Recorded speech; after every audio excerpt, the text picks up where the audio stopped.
Estamos juntos mais uma vez no CR Casa e é uma alegria poder hoje compartilhar o Evangelho aí com você. Se é a sua primeira vez hoje, seja muito bem-vindo. Meu nome é Matheus, eu estou aqui para servir você hoje nesse bate-papo, então fica muito à vontade. Mas antes de a gente entrar nessa mensagem, eu queria orar com você, orar por você. Então, se você puder, nesse momento, feche seus olhos. Querido Deus, obrigado, Senhor, por essa oportunidade que o Senhor nos dá de estarmos reunidos, juntos, como igreja, como família. Eu peço que Teu Espírito Santo fale conosco e que tudo que fizermos agora seja para a honra e glória do Teu santo nome, que seja um tempo de comunhão, um tempo de crescimento, de maturidade, que nós possamos ter esse discipulado mútuo, essa conversa entre amigos, que tudo isso reverta a glória do Teu santo nome. Nós oramos em nome de Jesus. Amém. Bom, nesse domingo que se passou, nós falamos sobre a brevidade da vida. E eu comecei, sendo um pouquinho nostálgico aí, porque semana de aniversário e algumas coisas, a gente vai ficando um pouquinho mais velho, né? E eu comecei a pensar um pouco sobre isso, na brevidade da nossa vida, como o tempo passa rápido, né? E eu coloquei uma pergunta para nós respondermos nessa celebração que se passou. Se você soubesse exatamente quantos dias ainda lhe restam de vida, alguma coisa mudaria na forma como você vive hoje? Se, por exemplo, você soubesse que tem 50 anos, talvez você viveria de um jeito. Se você soubesse que tem 5 anos apenas de vida, viveria de outro. Mas se você soubesse que tem apenas 5 dias, o fato é que ninguém sabe quantos dias restam ainda. E o fato da gente não saber, a gente acaba vivendo como se a gente tivesse um tempo infinito. Então a gente vai adiando conversas, a gente vai adiando a presença na vida das pessoas, a gente acaba adiando até Deus da nossa vida, e aí a gente entra naquela ideia, depois eu resolvo isso, depois eu me aproximo mais, depois eu cuido disso com calma. Só que esse depois tem um problema, é que ele nem sempre chega.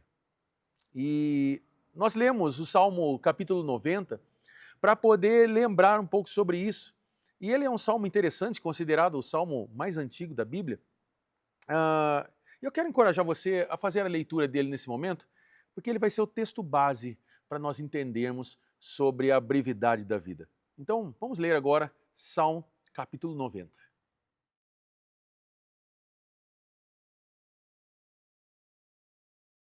Bom, a pergunta que guiou a nossa mensagem é: o que você está fazendo com o tempo que tem?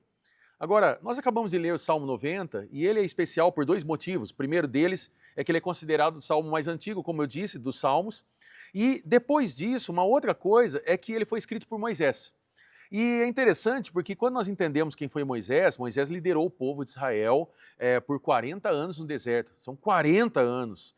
E Moisés viu muita coisa durante esses 40 anos. A primeira coisa que ele viu aqui é que ele viu gente nascer. Mas ele viu também gente crescer, envelhecer e morrer no deserto. Ou seja, ele enterrou amigos, ele viu gente forte ficando fraco, ele viu jovem partindo antes da hora, ele caminhou ao lado de uma multidão de pessoas que aos poucos foi desaparecendo no caminho. Então, se tem alguém que poderia falar sobre essa passagem de tempo é Moisés, mas ele começa agora o Salmo, antes dele falar sobre a fragilidade da vida, como nós vimos no texto, ele fala da eternidade. Ele vai dizer que o Senhor é o nosso refúgio, sempre de geração em geração. Antes de nascer os montes e de criar a terra e o mundo, de eternidade a eternidade, Tu és Deus. Veja que primeiro ele coloca os olhos em Deus, ele vê que o Deus que não tem começo nem fim, o Deus que atravessa gerações, e só depois disso ele vai perceber, ele vai olhar para a vida humana e ele vai perceber que a nossa vida passa depressa. E ela passa muito depressa mesmo. E é interessante isso porque a brevidade da vida só faz sentido para a gente quando a gente olha a luz da eternidade de Deus. Se nós olhamos para a morte sem olhar para Deus, nós ficamos em desespero. Talvez você é alguém aí que tem medo da morte. Você pensa em se cuidar e cuida da saúde e pensa em todas as coisas, se preocupa no trânsito, você tem medo de repente de pegar um avião para viajar porque você tem medo da morte. Mas se nós olhamos a brevidade da vida a partir de um Deus eterno, o texto nos apresenta isso, mostrando que isso vira sabedoria. Então, o que nós estamos fazendo com o tempo que nós temos? O primeiro ponto que nós vimos nessa mensagem é que existe uma realidade que a gente evita encarar. Versículo 10 diz o seguinte: realmente a duração da nossa vida é de 70 anos. Se temos saúde plena, de 80 anos. E aí no final diz, pois passam depressa e nós voamos. Moisés está sendo bem honesto aqui, ele está olhando a vida humana e agora ele está descrevendo a vida como ela é mesmo. E ele vai dizendo algumas coisas, tanto é que lá no versículo 5 e 6, ele usa uma ideia interessante, ele compara a vida humana à relva. E então ele diz que de manhã ela brota e floresce e à tarde ela murcha e seca. De manhã tem vigor, de manhã tem frescor, mas de tarde é o fim. Então, lá no versículo 10, Moisés vai dizer que nós voamos, e é verdade, a vida passa voando. Quem aqui já não disse isso? Nossa, como o tempo está passando rápido. Meu filho cresceu num piscar de olhos. Parece que foi ontem. Quantas vezes nós já falamos isso? E a gente está percebendo, a vida passa depressa. Eu quero propor uma primeira pergunta, já para nós respondermos em grupo. Quando você percebe que a vida está passando rápido demais? Responde isso agora em grupo.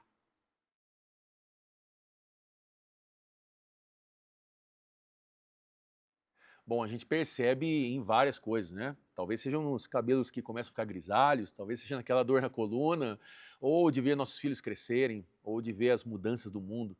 O fato é que essa brevidade da vida, sem olhar para Cristo, sem ter Deus à frente de tudo, dá um desespero mesmo. Mas quando nós sabemos quem está por nós, quem luta por nós e quem cuida de nós, nós descansamos nosso coração.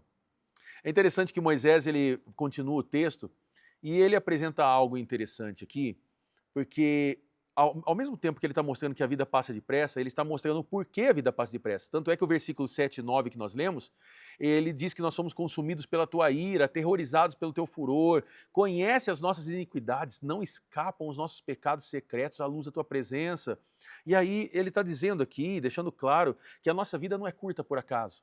Não é simplesmente por causa da nossa carne, mas ela é curta por causa que nós estamos diante de um mundo quebrado pelo pecado. A morte entrou no mundo pela queda do homem e todos nós vivemos diante de Deus, de um Deus santo que conhece até os nossos pecados secretos. Nós entendemos isso e é por isso que nós precisamos desesperadamente de um Salvador. Nós entendemos isso. Agora, voltando a essa ideia da brevidade, a nossa cultura fez isso. A nossa cultura nos ensinou a esconder, a camuflar essa ideia da morte. Pode perceber que a nossa cultura idolatra a juventude. Ela esconde a velhice, ela tem pavor de falar sobre morte.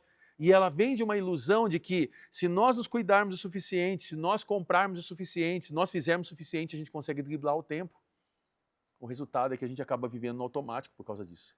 Então a gente acorda, corre, trabalha, a gente tenta resolver as coisas, a gente dorme e a gente vai repetindo isso dia após dia, como se isso fosse durar para sempre. Mas o que nós estamos entendendo aqui é que isso não vai durar para sempre. A gente preenche a nossa agenda com o urgente e acaba adiando o que é essencial. A gente entra no segundo ponto. Existe uma oração que muda toda a perspectiva. Versículo 12, a parte A, Moisés diz o seguinte: ensina-nos a contar os nossos dias. E aqui nós temos a experiência mais ampla do Salmo, o coração do Salmo, que é o que Moisés está fazendo aqui. Ele acabou de reconhecer que a vida é curta, ele entendeu, a vida passa voando e que a gente vive debaixo de um Deus santo, mas o que ele pede para Deus? Ele não pede mais dias. Ele não pede a ideia de Deus me dá mais tempo para voltar e resolver as coisas. Não, ele pede agora, ensina-nos a contar os nossos dias. Ele não pede mais dias, ele pede sabedoria para usar bem os dias que ele tem. Isso é um aprendizado para nós. Porque a gente sempre vive pedindo mais coisas. A gente quer mais tempo, mais oportunidade, mais condição, mais recursos, mais bênçãos, mais dias para viver. E Deus muitas vezes não vai responder dando algo mais. Ele responde nos ensinando a viver melhor com o que nós já temos. E qual que é essa ideia de contar os dias? Algumas pessoas me falaram que entendiam que esse texto, contar os dias, era realmente contar os dias. Não, não é uma conta de matemática, não é viver na calculadora, medir quanto tempo falta será para eu morrer. Não é isso. É tratar cada dia como realmente é um presente de Deus para nós, é um dom recebido das mãos de Deus. Esse dia de hoje é um presente para nós. Então nós entendemos isso. Nós não compramos os nossos dias, nós não merecemos nossos dias, nós recebemos. Contar os dias é aprender a dar valor a cada dia que nós temos. Nós entendemos isso e isso é muito especial para nós. Tanto é que agora nós entendemos que Moisés, ele está fazendo isso como um pedido, ele não está fazendo isso como um esforço, ele não está dizendo, olha, eu vou tentar dar mais valor ao tempo. Não, não é isso. Ele está dizendo, Senhor, me ensina. E por que ele estava dizendo isso? Porque Moisés sabia de uma coisa que eu e você precisamos aprender no dia de hoje. Por nós mesmos, nós não conseguimos manter a nossa consciência viva de lembrar todos os dias que Deus está cuidando de nós. Por isso, a gente não confia na força, na própria força de vontade. A gente ora, Senhor, ensina-me. Aí a gente chega no último ponto. É que existe um resultado que só Deus produz. Versículo 12, a parte B, ele diz, para que o nosso coração alcance sabedoria. Olha onde o texto vai findar, sobre nós alcançarmos um coração sábio. E a gente precisa entender o que é sabedoria bíblica, porque sabedoria bíblica não é acúmulo de informação, não é você saber todas as coisas desse mundo, não é ser inteligente, culto, saber de muita coisa. Sabedoria bíblica é a arte de viver bem diante de Deus. Não é sobre nós sabermos todas as coisas, é sobre a gente viver certo e saber para quem nós estamos vivendo. É saber o que tem valor e o que não tem valor, é saber onde investir a vida e onde não desperdiçar a vida, é saber o que vai ficar e o que vai passar. Por isso, eu quero encorajar você, no dia de hoje, a dar mais valor aos dias que têm se passado. A você responder dentro de você o que eu estou fazendo com o tempo que eu tenho. A dar valor e importância naquilo que realmente é verdadeiro e necessário. Nós focamos em tantas coisas nesse mundo. Talvez você está se desgastando, gastando tempo em coisas que não importam. Jesus está nos chamando hoje a entender, compreender que nós precisamos dar valor para aquilo que é realmente essencial. Nós entendemos nessa mensagem que Jesus morreu a nossa morte e venceu a morte para que a brevidade da nossa vida não fosse o fim da nossa história. Se você vier a morrer hoje, eu não quero isso, mas se hoje vier a ser o seu último dia, é o último dia aqui, mas nós vamos desfrutar da eternidade. E isso deve ser um motivo de grande alegria para nós. Saber que o nosso fim não é quando fecharmos nossos olhos. Na verdade, é apenas o começo de tudo aquilo que nós vamos viver com Jesus. Eu quero propor uma última pergunta. Se Deus te desse mais clareza sobre como usar melhor os seus dias, o que você acha que mudaria primeiro na sua rotina? Eu convido você a responder isso em grupo agora. Passo a palavra aos nossos líderes para vocês continuarem, ter um tempo de oração, de comunhão. Mas eu quero te encorajar de uma coisa. Todos os domingos nós fazemos algo que é essencial. Nós nos reunimos como igreja. Nós estamos aqui ou às 10 horas da manhã ou às 7 horas da noite para nos reunir, para conversarmos, para orarmos juntos, para sermos igreja.